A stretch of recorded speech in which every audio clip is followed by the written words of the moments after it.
Madam Bikaji రొస్తం comma. అసలు ఎవరివిడ? చాలా కొద్ది మంది మాత్రమే వినుంటారు ఈ పేరు.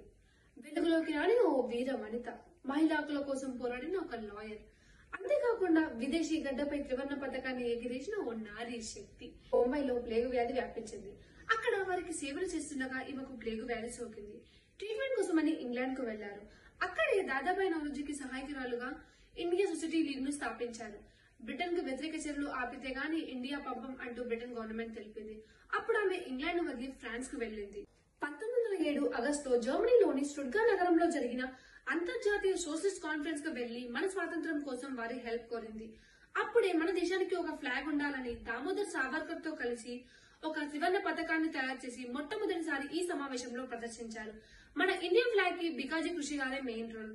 ఈవిడ ఫ్రాన్స్ లో ఉంటూ మన స్వాతంత్ర్యం కోసం వ్యాసాలు రాస్తూ ప్రసంగాలు చేస్తుండేది. 1936లో ఈవిడ మరణించారు. ఈవిడ ఆస్తి మొత్తాన్ని అవాబాయి పెటిట్ అనే అనాథ శరణాలయానికి దానం చేసిన ఒక గొప్ప మహిళ.